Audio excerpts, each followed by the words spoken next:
Relief efforts are in full swing across Malaysia as the country reels from some of the worst flooding in years. Authorities are racing to evacuate residents as water levels remain elevated. More than 60,000 people have been displaced in what has been called a once-in-a-100-year event. Heavy rain has been pouring down over the last 3 days, triggering flash floods and landslides across peninsular Malaysia. Selangor is the hardest hit of the 7 affected states. There have been at least 7 deaths. Several people are also missing. Roads remain blocked, trapping people in cars along highways. Many of those stranded have taken to social media for help. Dulu saya pernah tengok dalam 90-an Seri Muda memang ada kena, tapi yang ini lagi teruk. Ini lagi teruk dari yang biasa. Pasal apa?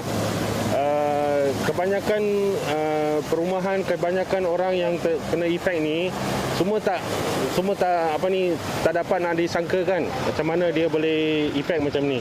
I think this is one of the worst, definitely the worst in this area. Melissa Goh joins us live from Penang. Melissa, authorities are facing challenges as they try to evacuate people.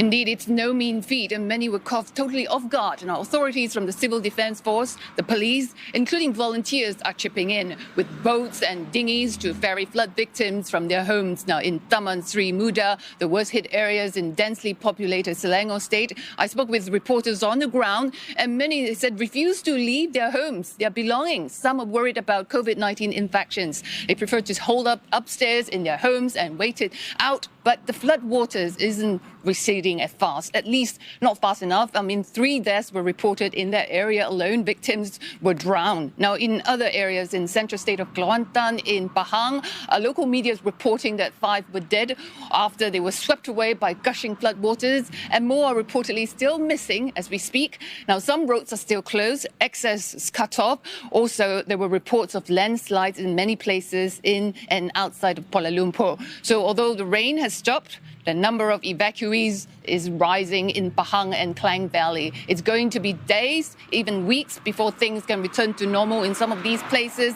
Indeed, it's a difficult year-end for many. And Malaysia, you were totally off guard, caught off guard, totally unprepared by one of these worst floods in decades. Melissa, of course, not helping, as you already suggested, growing concerns over the spread of COVID-19.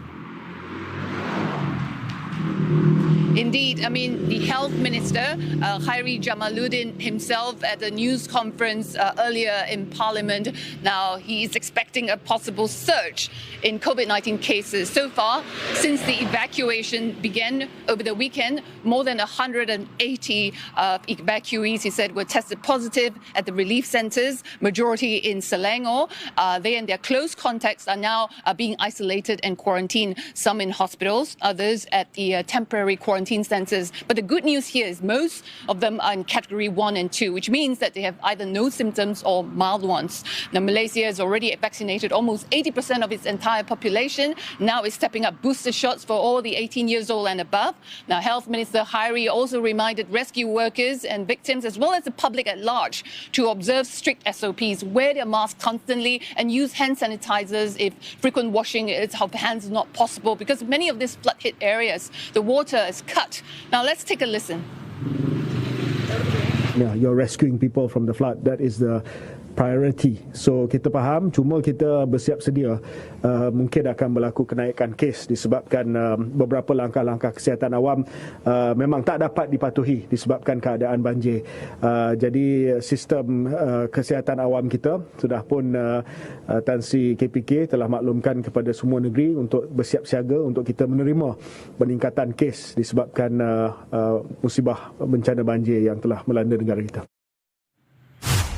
Now, according to the Met Services Department, the worst appears to be over. The incessant rainfall has stopped.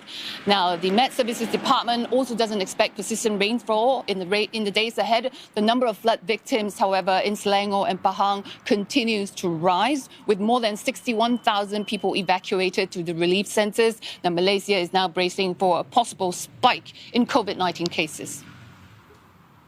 And thanks to that, Melissa Goh there for us in Penang.